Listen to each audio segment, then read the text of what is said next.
ನಮಸ್ಕಾರ. ಇವತ್ತಿನ ನಮ್ಮ ಚರ್ಚೆಯಲ್ಲಿ ನಾವು ಕರ್ನಾಟಕದ ಇತಿಹಾಸದ ಒಂದು ರೋಚಕ ಅಧ್ಯಾಯವನ್ನು ನೋಡೋಣ.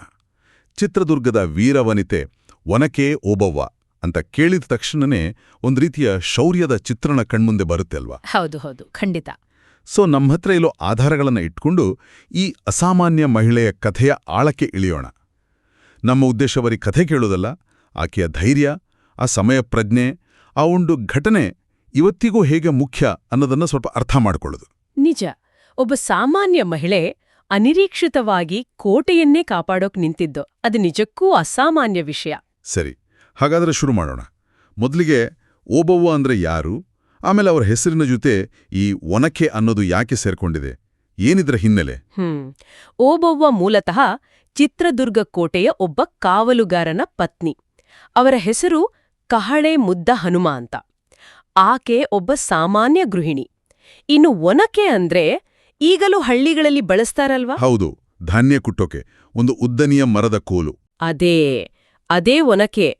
ಅದನ್ನೇ ಆಯುಧವಾಗಿ ಬಳಸಿ ಹೋರಾಡಿದ್ರಿಂದ ಇತಿಹಾಸದಲ್ಲಿ ಆಕೆಯ ಹೆಸರು ಒನಕೆ ಓಬವ್ವ ಅಂತಾನೆ ಚಿರಸ್ಥಾಯಿಯಾಯಿತು. ಹಾಗಾಗಿ ಆ ಹೆಸರು. ಅದು ಕೇವಲ ಆಯುಧ ಅಲ್ಲ, ಆಕೆಯ ಆ ಕ್ಷಣದ ಬುದ್ಧಿವಂತಿಕೆ, ಧೈರ್ಯದ ಸಂಕೇತ ಕೂಡ ಹೌದು. ಖಂಡಿತವಾಗಿಯೂ. ಸರಿ, ಆ ಘಟನೆ ನಡೆದಾಗ ಅಂದ್ರೆ ಆ ಐತಿಹಾಸಿಕ ಸಂದರ್ಭ ಹೇಗಿತ್ತು, ಆಗಿನ ಪರಿಸ್ಥಿತಿ ಏನು, ಚಿತ್ರದುರ್ಗದ ಪರಿಸ್ಥಿತಿ? ಇದು ನಡೆದಿದ್ದು ಸುಮಾರು 18ನೇ ಶತಮಾನದ ಕೊನೆಯಲ್ಲಿ, ಅಂದ್ರೆ ಹೆಚ್ಚು ಕಡಿಮೆ 1779 ಆ ಸುಮಾರಿಗೆ ಅಂತ ಅಂದಾಜು. ಆಗ ಮೈಸೂರಿನ ಪ್ರಬಲ ದೊರೆ ಹೈದರಲ್ಲಿ ಇದ್ದಾರಲ್ಲ, ಅವರು ಚಿತ್ರದುರ್ಗದ ಮೇಲೆ ಪದೇ ಪದೇ ದಾಳಿ ಮಾಡ್ತಿದ್ರು.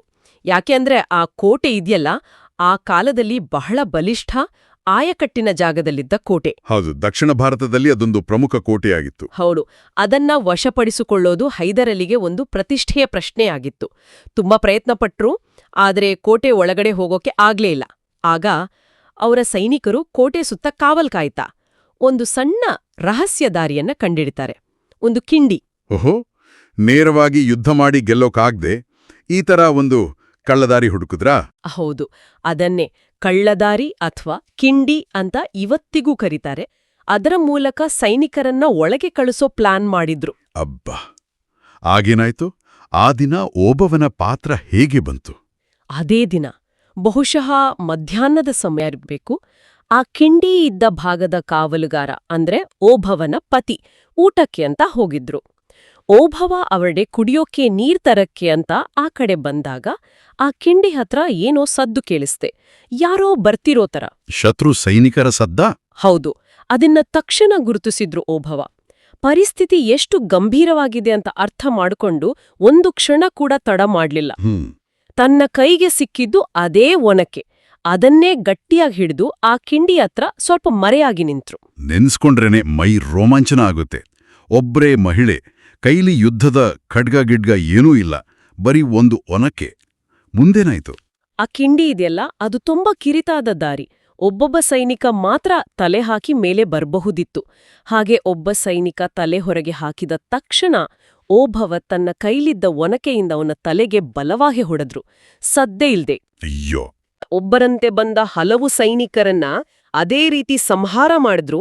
ಅವರ ದೇಹಗಳನ್ನ ಸದ್ದಿಲ್ದೆ ಪಕ್ಕಕ್ಕೆ ಎಳ್ದು ಹಾಕಿದ್ರು ಅಂತ ಹೇಳ್ತಾರೆ. ಅಬ್ಬಬ್ಬಾ, ಎಂಥ ಸಮಯ ಪ್ರಜ್ಞೆ, ಎಂಥ ಧೈರ್ಯ! ಇದ್ರಿಂದ ಶತ್ರುಗಳ ದೊಡ್ಡ ಪ್ಲಾನೇ ಹಾಳಾಯ್ತಲ್ವಾ? ಖಂಡಿತ. ಅವರ ಆ ಒಂದು ದಿಟ್ಟತನದಿಂದಾಗಿ ಶತ್ರುಗಳ ಇಡೀ ಗುಂಪು ಕೋಟೆ ಒಳಗ್ ನುಗ್ಗೋದು ತಪ್ಪಿಹೋಯ್ತು.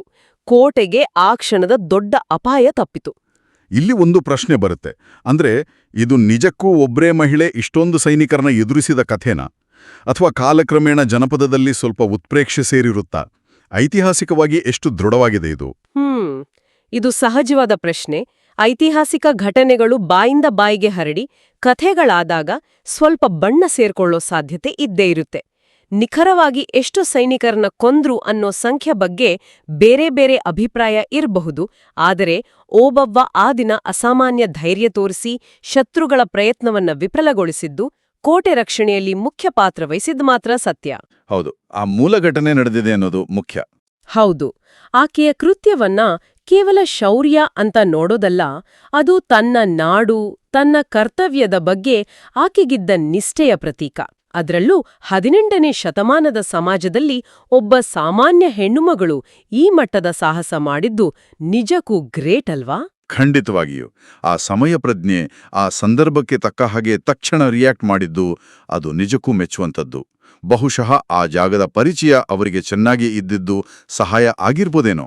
ಹೌದು, ಖಂಡಿತ ಆಗಿರ್ಬೋದು. ಆ ಕೋಟೆಯಲ್ಲೇ ವಾಸವಾಗಿದ್ರಿಂದ ಆ ಜಾಗದ ಪರಿಚಯ ಇದ್ದೇ ಇರುತ್ತೆ. ಸರಿ, ಈ ಘಟನೆ ನಡೀತು, ಕೋಟೆಯನ್ನ ಆ ಕ್ಷಣಕ್ಕೆ ಉಳಿಸಿದ್ರು. ಆಮೇಲೇನಾಯ್ತು? ಓಬವ್ವನ ಕಥೆ ಅಲ್ಲಿಗೆ ಮುಗೀತಾ?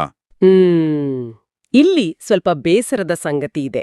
ಆಕೆಯ ಸಾಹಸ ಗಮನಕ್ಕೆ ಬಂದು ಅವರ ಪತಿ ಮತ್ತೆ ಬೇರೆ ಸೈನಿಕರು ಬಂದು ಶತ್ರುಗಳನ್ನ ಹಿಮ್ಮೆಟ್ಟಿಸಿದ್ರು. ಆದ್ರೆ ಕೆಲವು ಕಡೆ ಹೇಳುವ ಪ್ರಕಾರ ಅದೇ ಹೋರಾಟದಲ್ಲಿ ಅಥವಾ ಸ್ವಲ್ಪ ಸಮಯದ ನಂತರ ಓಬವ್ವ ಕೂಡ ಶತ್ರು ಸೈನಿಕರಿಂದ ಹತರಾದ್ರು ಅಂತ ವರದಿಗಳಿವೆ. ಓಹ್, ಹಾಗಾದ್ರೆ ಆಕೆಯ ತ್ಯಾಗ ದೊಡ್ಡದು. ಹೌದು, ಆಕೆಯ ತ್ಯಾಗ ವ್ಯರ್ಥ ಆಗ್ಲಿಲ್ಲ. ಇವತ್ತಿಗೂ ನಾವು ಚಿತ್ರದುರ್ಗಕ್ಕೆ ಹೋದ್ರೆ ಆಕೆ ಹೋರಾಡಿದ ಆ ಜಾಗವನ್ನ ಓಬವ್ವನ ಕಿಂಡಿ ಅಂತ ಗುರುತಿಸ್ತಾರೆ. ಹೌದು, ನೋಡಿದ್ದೀನಿ. ಅದೊಂದು ಸ್ಮಾರಕದ ತರ ಆಗಿದೆ. ಅದೇ, ಅದು ಆಕೆಯ ಶೌರ್ಯಕ್ಕೆ ಒಂದು ಜೀವಂತ ಸಾಕ್ಷಿ. ಆಕೆಯ ಕಥೆ ಇಡೀ ಕರ್ನಾಟಕದ ಜನರ ಮನಸ್ಸಲ್ಲಿ ಅಚ್ಚಳಿಯದೆ ಉಳಿದಿದೆ. ನಿಜ. ನಮ್ಮ ಪುಸ್ತಕಗಳಲ್ಲಿ, ಹಾಡುಗಳಲ್ಲಿ, ನಾಟಕಗಳಲ್ಲಿ, ಯಾಕೆ ಸಿನಿಮಾದಲ್ಲೂ ಬಂದಿದೆ. ಓಬವ್ವನ ಕಥೆ ಮತ್ತೆ ಮತ್ತೆ ಜೀವಂತ ಆಗ್ತಾನೇ ಇರುತ್ತೆ. ಆಕೆ ನಮ್ಮ ಸಂಸ್ಕೃತಿಯ ಒಂದು ಹೆಮ್ಮೆ. ಎಲ್ಲರಿಗೂ, ವಿಶೇಷವಾಗಿ ಹೆಣ್ಣು ಮಕ್ಕಳಿಗೆ ಒಂದು ದೊಡ್ಡ ಸ್ಫೂರ್ತಿಯಲ್ವಾ? ಖಂಡಿತ, ಅದರಲ್ಲಿ ಎರಡು ಮಾತಿಲ್ಲ. ಹಾಗಾದ್ರೆ ಇಷ್ಟೆಲ್ಲ ಚರ್ಚೆ ಮಾಡಿದ್ವಲ್ಲ, ಒಟ್ಟಾರೆಯಾಗಿ ಈ ಕಥೆಯನ್ನ ನಾವು ಏನ್ ತಿಳ್ಕೋಬಹುದು? ಇದರ ಸಾರಾಂಶ ಏನು? ಒಟ್ಟಿನಲ್ಲಿ ಹೇಳೋದಾದ್ರೆ ಓಬವ್ವ ಅಂದ್ರೆ ಅದು ಧೈರ್ಯ, ಸಮಯ ಪ್ರಜ್ಞೆ, ದೇಶಭಕ್ತಿ, ತ್ಯಾಗ, ಈ ಎಲ್ಲದರ ಒಂದು ಸಂಕೇತ. ಇನ್ನೊಂದು ಮುಖ್ಯವಾದ ವಿಷಯ ಅಂದ್ರೆ ವೀರತ್ವ ಅಥವಾ ಶಕ್ತಿ ಅನ್ನೋದು ಕೇವಲ ಸೈನಿಕರಿಗೆ, ದೊಡ್ಡವರಿಗೆ ಮಾತ್ರ ಸೀಮಿತ ಅಲ್ಲ. ಹಿನ್ನೆಲೆ, ಜಾತಿ, ಲಿಂಗ ಇವಾವುದೂ ಅಡ್ಡಿ ಬರಲ್ಲ. ಸಾಮಾನ್ಯರು ಅಸಾಮಾನ್ಯರಾಗ್ಬೋದು ಅಂಟ. ಎಕ್ಸಾಕ್ಟ್ಲಿ. ಸಾಮಾನ್ಯ ವ್ಯಕ್ತಿಗಳು ಕೂಡ ಸರಿಯಾದ ಸಂದರ್ಭದಲ್ಲಿ ಧೈರ್ಯ ತೋರಿಸಿದ್ರೆ ಅಸಾಮಾನ್ಯವಾದುದನ್ನು ಸಾಧಿಸ್ಬೋದು ಅನ್ನೋದಕ್ಕೆ ಇದೊಂದು ಬೆಸ್ಟ್ ಉದಾಹರಣೆ. ಬರೀ ತಿಳ್ಕೊಂಡ್ರೆ ಸಾಲ್ದು, ಅದನ್ನ ಸರಿ ಸಮಯದಲ್ಲಿ ಅಪ್ಲೈ ಮಾಡೋದೆಷ್ಟು ಮುಖ್ಯ ಅನ್ನೋದನ್ನು ಇದು ತೋರಿಸುತ್ತೆ. ನಿಜ. ಇದೆಲ್ಲ ಕೇಳ್ತಾ ಇದ್ರೆ ನನಗೊಂದು ಯೋಚನೆ ಬರ್ತಾ ಇದೆ. ಈ ಥರದ ವೀರಗಾಥೆಗಳು, ಚಾರಿತ್ರಿಕ ವ್ಯಕ್ತಿಗಳ ಕಥೆಗಳು, ಇವು ಬರೀ ಹಿಸ್ಟ್ರಿ ಪಾಠ ಅಷ್ಟೇನಾ? ಅಥವಾ ನಮ್ಮ ಇವತ್ತಿನ ಜೀವನಕ್ಕೂ ಏನಾದರೂ ಸಂದೇಶ ಇದೆಯಾ? ಖಂಡಿತ ಇದೆ. ಇಂಥ ಕತೆಗಳು ಸುಮ್ನೆ ಕೇಳೋಕಷ್ಟೇ ಅಲ್ಲ, ಅವು ನಮಗೆ ಗೊತ್ತಿಲ್ಲ ಹಾಗೆ ನಮಗೆ ಸ್ಫೂರ್ತಿ ಕೊಡ್ತವೆ. ಏನಾದ್ರೂ ಕಷ್ಟ ಬಂದಾಗ, ಚಾಲೆಂಜ್ ಬಂದಾಗ ಧೈರ್ಯವಾಗಿ ಎದುರಿಸೋಣ ಅನ್ನೋ ಒಂದು ಶಕ್ತಿ ಕೊಡ್ತವೆ. ಮುಖ್ಯವಾಗಿ ನಮ್ಮ ನಾಡು, ನಮ್ಮ ಪರಂಪರೆ ಬಗ್ಗೆ ಒಂದು ಹೆಮ್ಮೆ ಮೂಡಿಸುತ್ತವೆ. ಓಬವ್ವನ ಕಥೆ ಕೇಳಿದಾಗ ಎಲ್ಲೋ ಒಂದ್ ಕಡೆ ನಮ್ಮಲ್ಲೂ ಆ ಕಿಚ್ಚು, ಆ ಕರ್ತವ್ಯ ಪ್ರಜ್ಞೆ ಸ್ವಲ್ಪವಾದ್ರೂ ಜಾಗೃತ ಆಗತ್ತೆ ಅಲ್ವಾ? ಹೌದು, ಅದು ನಿಜ. ಓಬವ್ವನ ತರಹದ ಧೈರ್ಯವಂತರ ಕಥೆಗಳು ಇವತ್ತಿಗೂ ಹೇಗೆ ನಮ್ಗೆಲ್ಲ ಸ್ಫೂರ್ತಿ ಕೊಡ್ಬೋದು, ಮತ್ತು ಇತಿಹಾಸ ಕೆಲವೊಮ್ಮೆ ಸಾಮಾನ್ಯರಂತೆ ಕಾಣೋ ವ್ಯಕ್ತಿಗಳ ಆ ಅಸಾಮಾನ್ಯ ಕ್ಷಣಗಳನ್ನ ಹೇಗೆ ನೆನ್ಪಿಟ್ಕೊಳ್ಳುತ್ತೆ ಅಂತ ಯೋಚನೆ ಮಾಡೋಕ್ಕಿದೊಂದು ಅವಕಾಶ. ಈ ಕಥೆಯನ್ನ ಮುಂದಿನ ಪೀಳಿಗೆಗೂ ತಲುಪಿಸೋದು ಮುಖ್ಯ ಅನ್ಸುತ್ತೆ, ಬೇರೆ ಬೇರೆ ರೂಪದಲ್ಲಿ. ಹೌದು, ಆ ಸ್ಫೂರ್ತಿಯನ್ನ ಜೀವಂತವಾಗಿಡಬೇಕು. ಇನ್ನೊಂದು ಯೋಚನೆ, ನಮ್ಮ ಇತಿಹಾಸದಲ್ಲಿ ಇಂತಹ ಇನ್ನೆಷ್ಟು ಓಬವ್ವಂದಿರ ಕಥೆಗಳು ದಾಖಲಾಗದೇನೆ ಉಳಿದ್ಬಿಟ್ಟಿವೆಯೋ ಏನೋ ಯೋಚಿಸಬೇಕಾದ ವಿಷಯ ಇದು.